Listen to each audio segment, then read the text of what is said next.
네, 안녕하세요. 반갑습니다. 주킹TV의 주킹입니다. 오늘은 1994년 한반도의 전쟁의 위기와 민족의 운명을 바꾼 기도에 대해서 말씀드리도록 하겠습니다. 때는 1994년이고요. 한반도에 전쟁의 위기가 몰아닥칩니다. 네, 1998년 11월호 신동아 잡지에 다음과 같은 기사가 실렸습니다. 94년 6월 미 북한 폭격 D-Day H아워 그리고 평양에서 걸려온 전화 한 통의 회의를 중단시켰다라고 되어 있습니다. 여기서 94년 6월 미국의 북한 폭격 D-Day H아워라는 것은 무슨 뜻일까요? D-Day라는 것은 많이 들어본 말이죠. 목적하고 기다렸던 그 당일이라는 뜻인데요. H아워란 무슨 뜻일까요? 여기서 H아워란 행동 개시 시간, 로켓 따위의 발사 시간 등을 의미합니다. 즉 폭격의 H아워란 폭격을 예정해 놓은 시간이라는 뜻이며 당시 미국은 북한의 영변 지역에 대한 폭격의 H아워까지 결정해 놓고서 10, 9, 8, 7, 6 하는 카운트다운에 들어가 있었다는 것입니다. 그야말로 전쟁이 초읽기였다는 것입니다.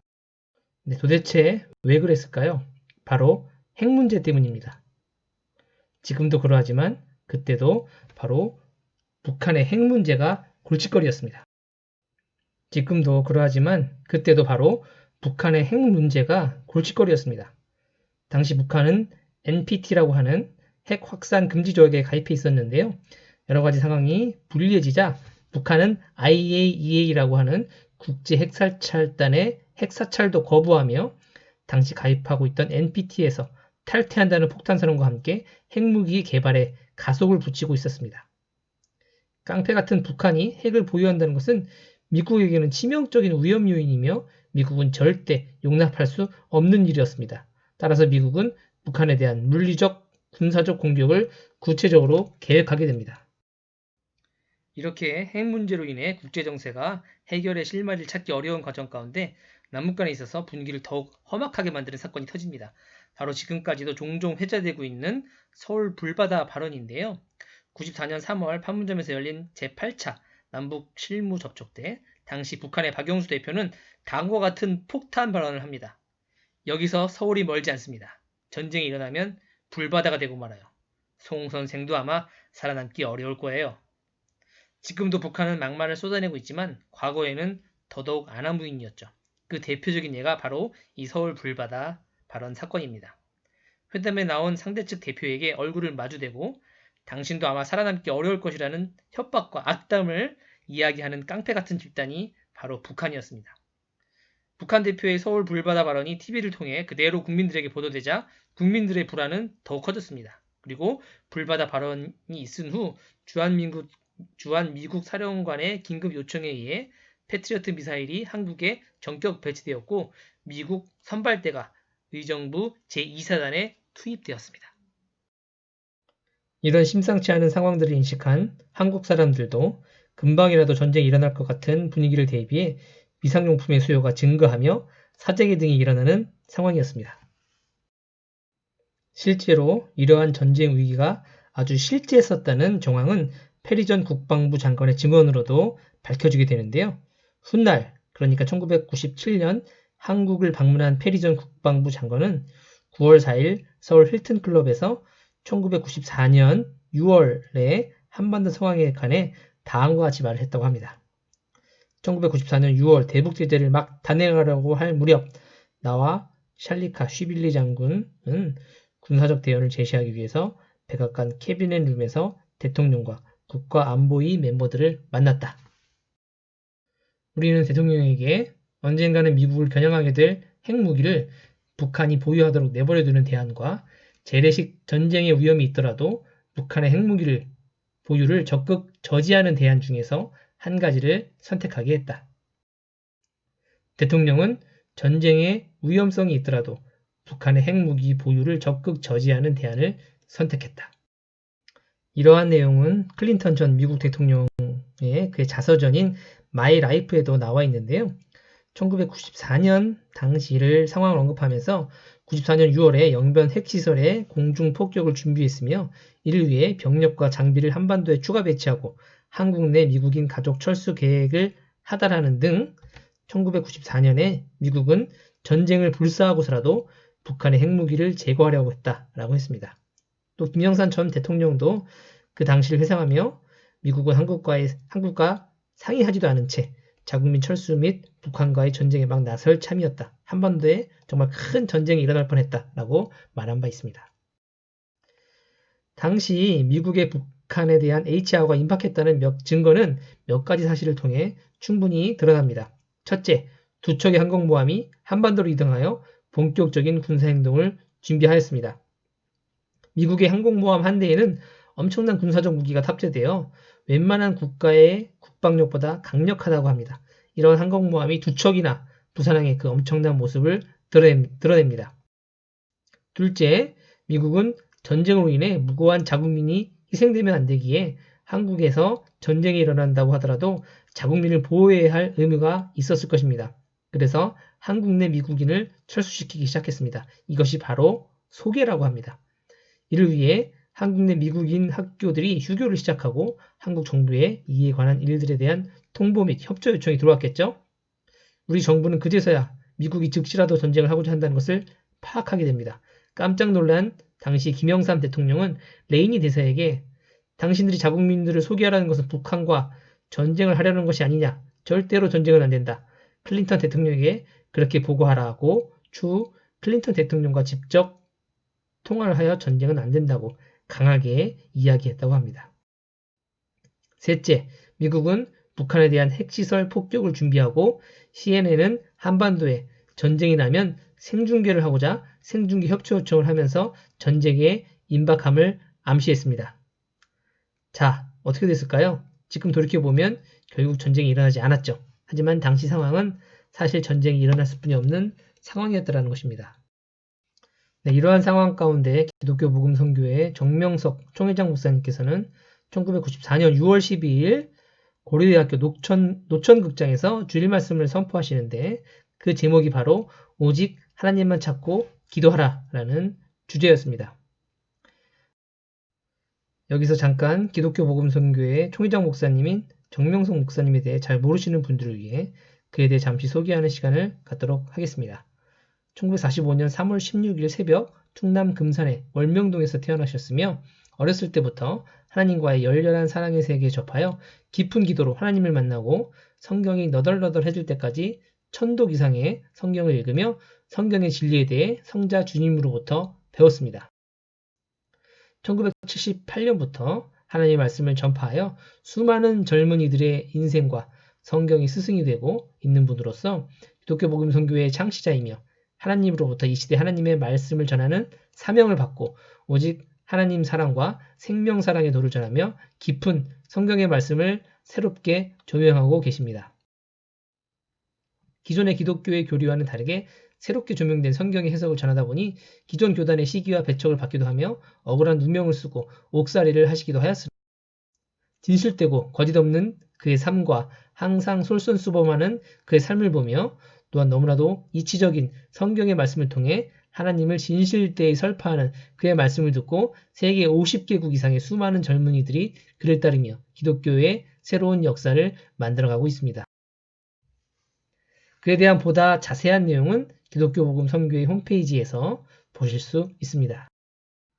또한 50여년 초교파 운동을 벌여 존경받는 한국인 대상을 수상하신 이기철 박사님은 2019년 9월 22일 서울 광명교회에서 열린 종교특강에서 정명석 총재님에 대해 언급하고 있습니다.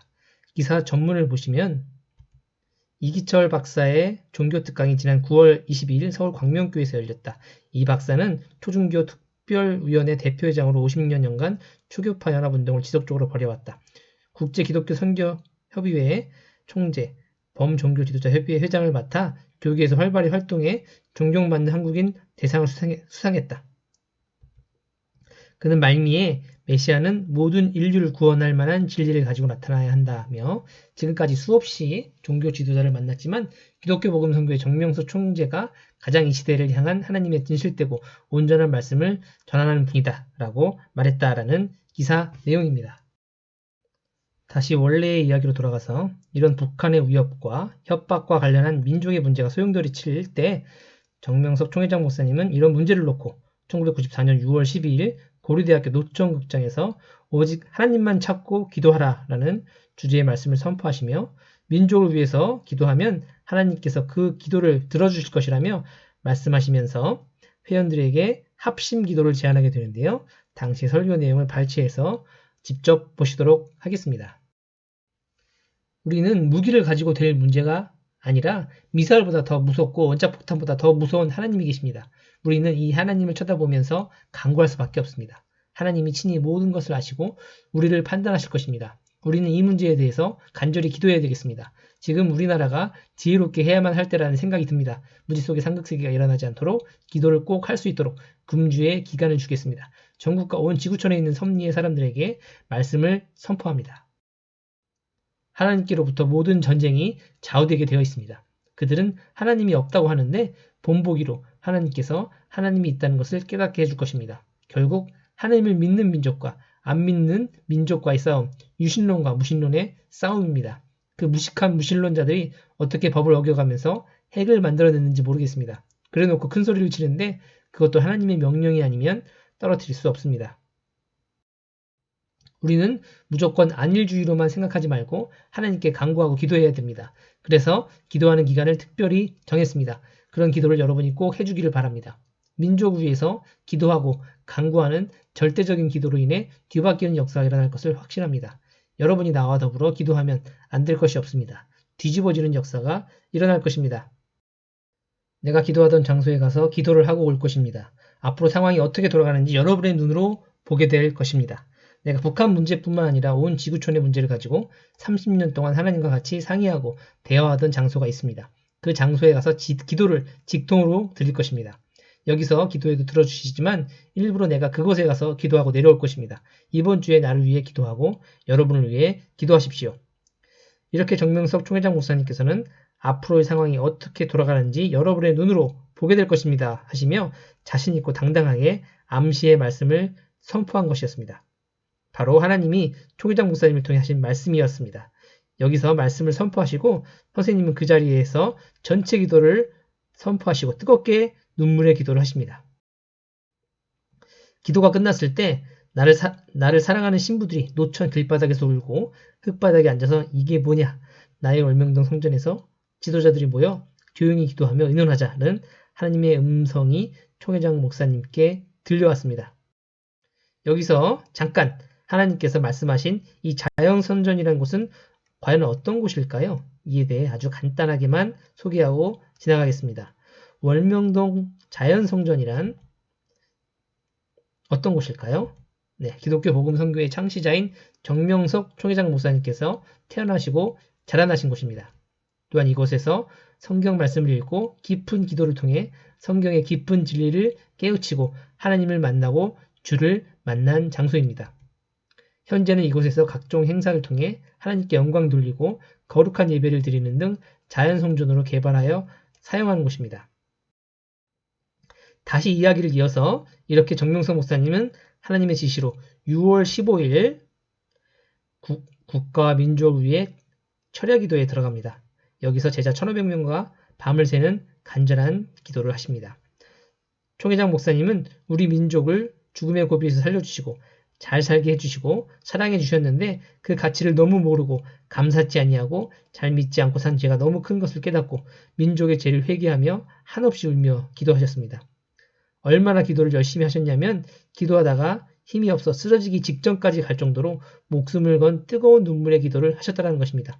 그러다가 결국 6월 15일 자정을 넘어 기도하시던 총회장 목사님은 결국 하나님의 응답을 받아내십니다.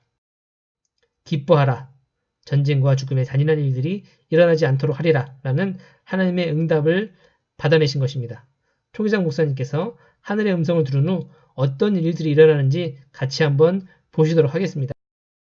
6월 12일 고대 노천극장에서 국가와 민족을 위해 기도라는 말씀 이후 그 다음 날 그러니까 13일에 북핵 문제를 해결하기 위해 카터 전 미국 대통령이 핵 개발을 중지하도록 북한의 김일성을 설득시키려고 서울을 거쳐 평양으로 날아갑니다. 그리고 북핵 문제에 대한 협상을 합니다. 하지만 이때까지만 해도 사실 문제가 심각했습니다. 6월 15일 카터는 평양에 도착해서 김영남 외교부장으로부터 IAEA 사찰단이 곧 축출될 것이며 3단계 고위급 회담이 재개돼 협상이 타결되기 전까지는 어떤 것도 다시 받아들여지지 않을 것이라는 암울한 말을 들었습니다. 카터는 북한 측의 강경한 자세에 실망하고 놀랐습니다. 워싱턴 시간으로 6월 16일 클린턴 대통령은 백악관 안보회의를 소집했습니다. 안보회의에서 통상적으로 전쟁이 임박했다고 판단되는 경우에만 대통령에게 보고되는 전쟁 경보가 이루어집니다. 6월 16일 백악관 안보회의에서는 북한 영변 지역에 대한 폭격이 H아웃까지 결정해놓고 카운트다운에 들어가 있는 급박한 상황이었습니다. 바로 이때 월명동 자연성전이라는 곳에서는 어떤 일이 벌어지고 있었죠? 네, 맞습니다. 바로 15일 저녁부터 정명석 총회장 목사님은 자연성전에서 1,500명의 제자들과 더불어 철야 기도를 시작하신 것입니다. 자정을 넘어 전쟁과 죽음의 잔인한 일들이 일어나지 않게 하리라는 하나님의 음성을 들었다고 하셨죠. 이때 미국에서는 백악관 안보회의가 16일 날 진행되고 있었는데 이때 D-Day H아웃까지 결정된 그런 엄청난 100만 명이 희생되는 그런 전쟁이 예상되고 있던 그런 상황이었는데요. 이때 당시에 어떤 긴박했던 상황들을 다니엘 포네만의 당시 백악관 NSC 보좌관의 증언을 들어보면 구체적으로 우리가 확인할 수 있게 당시 다니엘 포네만은 다음과 같이 얘기했는데요. 1994년 6월 16일 미국은 북한 영변 지역에 대한 폭격의 H아웃까지 결정해놓고 카운트다운에 들어가 있었다. 북한 폭격 H아웃 1시간 전에 백악관으로 전화를 걸어와 북한이 미국 측의 요구를 수용한다는 의사를 전달해 오면서 위기는 일단 진정되었다. 보시는 장면은 CNN으로 중계되고 있는 카터의 평양 소식을 듣고 있는 백악관 참모와 군사 지도자들의 모습입니다. 백악관 참모와 군사 지도자들은 백악관에서 텔레비전으로 북한의 핵개발 프로그램 중단 소식을 지켜보면서 모두 크게 허탈해했다고 합니다. 100만 명의 희생을 감수하면서 그동안 치밀하게 준비해온 한반도 전쟁 시나리오 등 여러 가지 대북 제재 방안이 백지화됐기 때문입니다. 이 그림은 미국의 북한 핵시설 미사일 선제 타격 개념도입니다. 그림에서 느껴지다시피 미국은 치밀한 계획을 세웠지만 이러한 계획들의 실행 후 북한의 반격은 당연한 수준이 되기에 한반도에서의 전쟁은 피할 수 없는 상황이 됩니다. 그때 우리나라에 전쟁이 일어났다면 어떻게 되었을까요? 정말 끔찍한 전쟁이 일어났을 겁니다. 하지만 이런 모든 계획들은 북한에서 걸려온 한 통의 전화로 인해 수포로 돌아갑니다. 네, 정리를 한번 해보도록 하겠습니다. 1994년 6월 16일 새벽이었죠. 전쟁과 죽음의 잔인한 일들이 일어나지 않도록 하리라라고 하는 하나님의 음성을 들었는데요. 바로 그날 오전에 운명의 카운트다운 바로 1시간 전, H아웃 1시간 전에 한 통의 전화가 평양에서 걸려옵니다. 그 전화의 내용은 김일성이 IAEA 감시하에 핵개발 프로그램을 동결하고 고위급 회담에 재개에 동의하겠다라는 그런 내용이었고요. 이로 인해서 이 한 통의 전화로 인해서 북핵 위기와 전쟁 문제가 극적으로 해결되는 사건이 일어납니다. 여러분 어떻습니까? 놀랍지 않습니까? 이런 일들이 우연히 일어나는 일이었을까요? 저희는 잘 몰랐지만 하나님께서 이 모든 것들을 치밀하게 계획하시고 움직이고 계셨다는 것입니다. 방금 뉴스 영상에서 보셨듯이 놀라운 사실은 여기서 멈추지 않습니다. 그로부터 무려 한 달도 되기 전에 바로 김일성이 사망을 한 사건이 일어나는데요. 1994년 7월 8일 누구도 예상치 못한 상황에서 김일성이 갑자기 심근경색으로 사망합니다. 저도 생각이 나는데요. 이때 제가 고3이었습니다. 입시를 앞두고 있었기 때문에 저는 열심히 공부를 하고 있었는데 갑자기 뉴스에서 김일성이 사망했다는 소식이 전해졌습니다. 당시 고3인 저에게도 매우 충격적인 뉴스였습니다. 그런데 더욱 놀라운 사실이 무엇이냐 하면 그 주 정명석 목사님의 설교하신 주일 말씀 제목이 바로 에서족 에돔 땅의 심판이었다는 것입니다. 이 말씀은 1994년 7월 3일 부산 송정 해수욕장에 선포된 말씀인데요. 김일성이 7월 8일에 사망을 했으니 이때는 김일성이 사망하기 불과 며칠 전이었습니다. 실제 말씀의 본문을 발췌한 내용을 보도록 합니다. 하나님께서 에돔 지역을 심판하겠다. 내가 그냥 두지 않겠다고 말씀하셨습니다. 누구를 보고 그렇게 말씀했는고 하니 이사야서를 통해서 혹은 하늘편을 통해서 말씀하시기를 너의 말을 가만히 들어보니까 너무 화가 난다. 그래서 하나님께서 말씀을 시작하신 것입니다. 나 쓸개가 있고 절개가 있는 존재자이다. 쓸개 빠진 존재자가 아니고 절개 없는 존재자가 아니다. 그러니 걱정하지 말라. 내가 그런 얘기를 나에게 고하니 내가 그냥 있지 않겠다. 북한도 에돔 자손이 아니겠습니까? 에돔 땅의 사람들이 아니겠습니까? 오늘 설교도 이미 하나님께로부터 받고 와서 설교를 하는 것입니다. 에돔 땅에서 에서 자손을 사냥할 테니 걱정하지 말라 하는 말씀을 받았다는 것입니다. 무슨 말인지 알겠습니다. 그리고 7월 7일 새벽, 그러니까 김일성이 사망하기 하루 전 목사님께서는 꿈을 꾸십니다. 무슨 꿈이었나? 바로 돼지 꿈이었는데요. 어떤 돼지 꿈이었냐면 꿈에서 큰 체격의 여자 백정이 큰 돼지를 잡으러 도살장으로 몰고 가는데 저 돼지는 꼼짝없이 죽겠구나 하는 생각이 드셨답니다. 이 꿈이 의미하는 것은 무엇일까요? 성경에 하나님을 믿지 않는 자들을 돼지로 비유했습니다. 그리고 야고보서에 보면 사륙의 날에 살찌게 하였다라는 그런 내용이 있습니다. 이 꿈은 바로 때가 되어 하나님이 악인을 심판한다는 계시의 꿈이었다는 것입니다. 그 꿈에 대한 이야기는 그 다음 주일인 7월 10일 가나안의 축복이라는 말씀에 나옵니다. 이때 역시 고대 노천극장에서 이 말씀이 선포됩니다. 그 전날에 돼지를 한 500근짜리를 보여줬습니다. 마치 코끼리 다리를 끌어놓은 것 같이 어마어마하게 크더라고요. 그런데 그것을 여자 칼잡이가 끈으로 딱 묶더니만 오늘 이것을 잡는 날이여. 칼 가지고 따라와. 그러더라고요. 7월 7일 날 꾼 꿈입니다. 여러분 기도를 했습니까? 나는 새벽 4시에서 5시까지 계속 기도를 했습니다. 기도를 하고 하나님께 무슨 일이 일어나겠습니까? 했습니다. 고려대학교에서 예배를 드릴 때 성령께서 나에게 하늘이 너를 기다리고 있으니까 내려가서 밤새도록 기도하라 하며 감동을 시켰습니다. 그래서 나만 죄를 지었냐? 애들을 다 데리고 내려가겠다 해서 지도자들만 뽑아서 월명동으로 갔습니다. 월명동에서 기도했을 때 새벽에 하나님께서 앞으로 분명히 좋은 소식이 있다고 말씀하시지 않았습니까? 그런데 바로 그 문제가 해결되고 또 이런 사건으로 이어져 가고 있습니다. 앞에서 말씀드렸던 대로 94년 7월 8일 오전 2시 북한의 제1대 독재자 김일성이 사망했습니다. 김일성의 사망으로 당시 김일성 동상 앞에 엄청나게 몰려든 조문행렬의 모습입니다. 지금까지의 일련의 사건을 다시 한번 시간의 순서에 따라 정리해 보도록 하겠습니다. 남북관계가 심각한 상황에 이르고 북한의 핵 문제에 따른 미국의 영변 폭격이 임박할 즈음 6월 12일에 총회장 목사님께서는 오직 하나님만 찾고 기도하라는 주일 말씀을 선포하십니다. 그리고 3일 후에 자연성전에서 제자 1500명의 제자들과 함께 철야기도에 들어가십니다. 그 기도를 하시던 가운데 16일 새벽 전쟁과 잔인한 일들이 일어나지 않으니 기뻐하라는 응답을 받으시죠. 16일이 마침 전쟁 개시 H아워였는데 이 시간을 불과 몇 시간 앞두고 당일 북한에서 핵사찰을 받고 협상에 임하겠다는 전화로 인해 전쟁 개시가 아주 극적으로 취소됩니다. 김일성 사망 사건도 마찬가지입니다. 7월 3일 주일에 에서족 에돔 땅의 심판이라는 말씀이 나오죠. 에돔 땅에서 에서 족속을 사냥할 테니 걱정하지 말라는 말씀이 당당하게 선포됩니다. 그리고 그 말씀 주간인 7월 7일 선생님께서는 꿈을 꾸셨는데 백정이 돼지를 도살장에 끌고 가는 꿈을 꾸셨죠. 그리고 그 다음 날인 7월 8일 새벽 2시에 김일성이 사망했습니다. 이는 6월 16일 전쟁이 일어나지 않는다는 하나님의 응답이 있은 후 21일 만에 발생한 사건이었습니다. 정말 놀랍지 않습니까?